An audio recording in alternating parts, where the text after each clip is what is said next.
আসসালামু আলাইকুম, welcome to our Kuakata blog. So এবার আমরা চলে গিয়েছিলাম আশুরার ছুটিতে কুয়াকাটায়। আমাদের ট্যুরটি একদিনের ছিল। সো আমাদের যে বাসটি আমরা সিলেক্ট করি, বাসটি আমাদের একটু সিলেক্ট করা ভুল হয়েছিল। আমরা এবার চেয়েছিলাম একটু লোকাল দিয়ে যেতে। সো সবাই একটু বাস ঠিক করবেন লং জার্নিতে বুঝে শুনে। সো কমফোর্টেবল না হলে এটা তো একটা প্রবলেম। আর তারা যদি লেট করে তাহলে ঠিক টাইম মতো আপনার পৌঁছাতে পারবেন না। তো আমরা পদ্মার সৌন্দর্য উপভোগ করতে করতে আমরা আমাদের গন্তব্যস্থলে চলে যাচ্ছিলাম। আর আমার কাছে মনে হয় জার্নি যদি আমরা ট্রাভেল করি সেক্ষেত্রে প্রত্যেকটা জিনিস উপভোগ করার মতো একটা বিষয়। সেহেতু আপনি যখন বাস জার্নি করবেন আশেপাশের পরিবেশটা উপভোগ করা একটা গুরুত্বপূর্ণ বিষয়। সো এবারে যে আকাশের প্রকৃতির রূপ ছিল মনসুনে, সেটা আসলে বলে বোঝানোর মতো না। সো আমরা পৌঁছে গেলাম কুয়াকাটায় এসে আমরা অটো নিলাম। অটোতে আমাদের গন্তব্য ছিল শিকদার রিসোর্ট অ্যান্ড ভিলাতে। সো আমরা শিকদার রিসোর্ট ভিলায় চলে আসলাম। সো এটা হলো এন্ট্রান্স গেট ওদের এরিয়াটা বিশাল, দেখতেই পারতেছেন।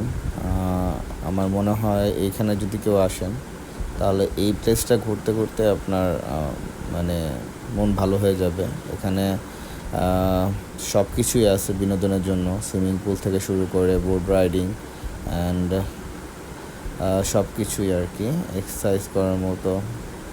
আপনি চাইলে আপনার বিলাও নিতে পারেন, আর আপনি চাইলে হোটেল রুমও নিতে পারেন। আমরা রুম নিয়েছিলাম। সো এই হলো আমাদের রুম। রুম আপনি এখানে দেখতে পাচ্ছেন, খুবই সুন্দর একটি রুম। এখানে আপনার ওয়ার্ড্রপ আছে, আপনার এখানে ওরা বেড পাবেন, এখানে লাগেজ রাখার জন্য একটা। ওদের ওয়াশরুমটা খুব সুন্দর গোছানো, আপনার প্রয়োজনীয় সব জিনিসই ওদের অ্যাভেলেবেল ছিল। ফ্রুট বাস্কেট, কমপ্লিমেন্টারি কফি, আপনি কফি বানিয়ে খেতে পারবেন, সবই ছিল। সো আমরা ফ্রেশ হয়ে আবার চলে গেলাম এইখানে পাশেই, শিকদারের পাশেই আপনার আর 5 মিনিটের পথ। সেটা আমরা গুগল ম্যাপ থেকে দেখিয়েছিলাম। সো এটা আমরা এক্সপ্লোর করার জন্য বেরিয়ে গেলাম।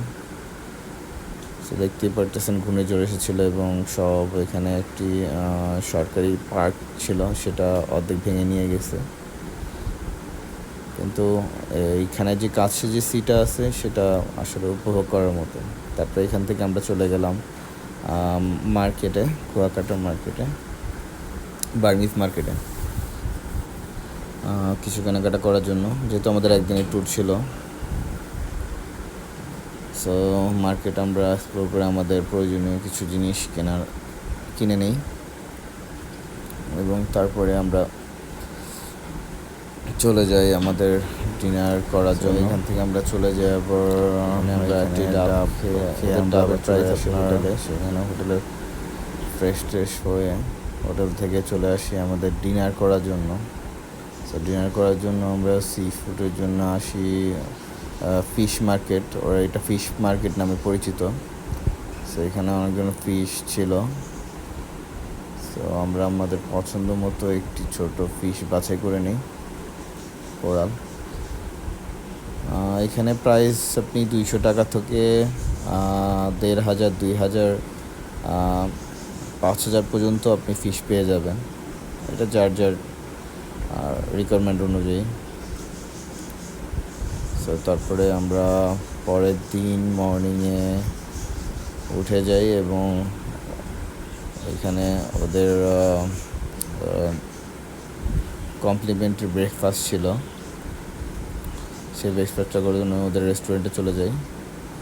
ওদের ব্রেকফাস্টটা খুবই প্রত্যেকটা আইটেমই খুব ডিলিশিয়াস ছিল। খিচুড়ি,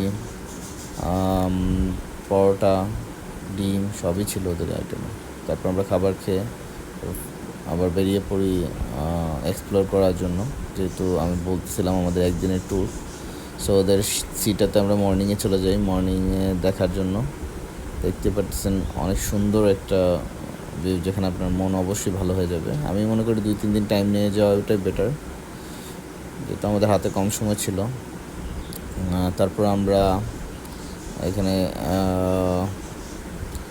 কিছুক্ষণ টাইম পাস করে আমরা চলে যাই হোটেল রুমে। হোটেল রুম থেকে আমাদের সব গুছিয়ে আমরা একবার একটা বাইক ঠিক করে আমরা ঠিক করি যে আমরা এইখান থেকে পুরোটা কুয়াকাটা একবার ঘুরে বাস দিয়ে আমরা চলে আসবো আবার।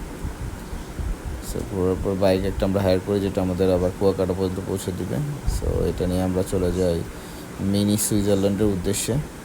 আকাশের অবস্থা খুবই খারাপ ছিল, সো আমরা ওখানে গিয়ে বৃষ্টিতে পড়তে হয়, প্রচণ্ড বৃষ্টিতে। সো ওই বৃষ্টি উপেক্ষা করে যত তাড়াতাড়ি যাওয়া সম্ভব আমরা গিয়েছিলাম মিনি সুইজারল্যান্ডে।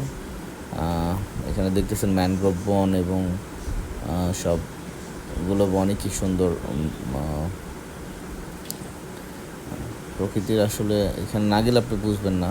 এটা আমার মনে হয় আস্তে আস্তে খুব সুন্দর একটা উপভোগ করার মতো প্লেস হয়ে যাবে।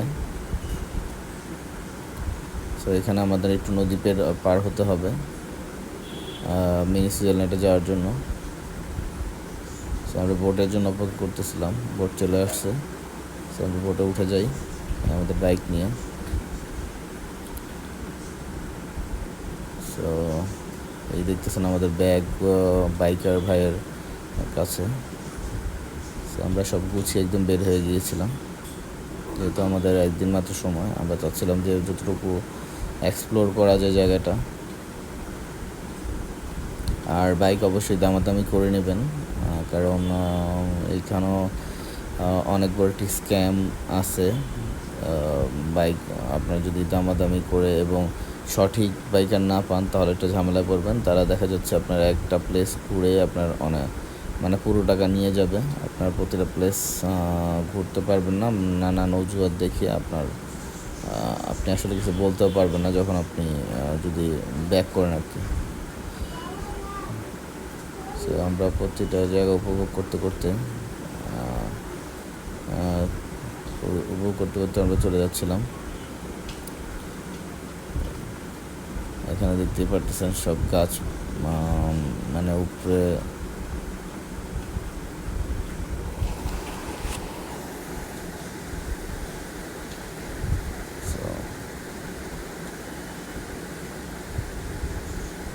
খুবই সুন্দর পরিবেশ ছিল। এখানে এই বনে কিন্তু আপনার অনেক কিছুই আছে, অনেক বন্য পশু পাখি এখানে বিচরণ। পাখির দেখাটা সবচেয়ে বেশি পাবেন। আমরা অতটা যেহেতু বৃষ্টি ছিল, আমরা কিছু কিছু জায়গায় অনেক পাখি দেখেছিলাম, সব শ্যুট করা সম্ভব হয়নি। আর সাগরের পাড়টা কত বড় আপনারা দেখতেই পারতেছেন। মানে এখানে আপনি যদি বসে থাকেন, আপনার মনে এমনি ভালো হয়ে যাবে। কিন্তু আপনার সিটে গেলে সবচেয়ে বড় বিষয় হলো গিয়ে আপনার প্লেসটা মানে নির্বাচন করা। কোন প্লেসটাতে গেলে আপনার সাইলেন্ট প্লেসটাতে গেলে আপনার ভালো লাগবে, আর এটা আপনার খুঁজে বের করতে হবে। সো শিকদারের যে পাশে ইয়েটা ছিল সেটা মানে খুব নিরিবিলি ছিল। এই তো আমরা চলে আসলাম আমাদের সেই কাঙ্ক্ষিত জায়গায়, সুইজারল্যান্ড, মিনি সুইজারল্যান্ড যেটাকে বলা হয়। খুবই সুন্দর একটা প্লেস। অবশ্যই মাস্ট ভিজিট করবেন। যদি অবশ্যই এটা বৃষ্টির সময় যাবেন না। বৃষ্টির যে সময় আপনার দেখা যাবে ওয়েদার ভালো থাকবে, অবশ্যই সেই সময়টা যাওয়ার চেষ্টা করবেন। না হলে এখানে প্রচুর পানি এবং কাদা থাকে। আর এই তো আমরা চলে আসলাম আমাদের ঢাকায়। আশা করি ভালো লেগেছে।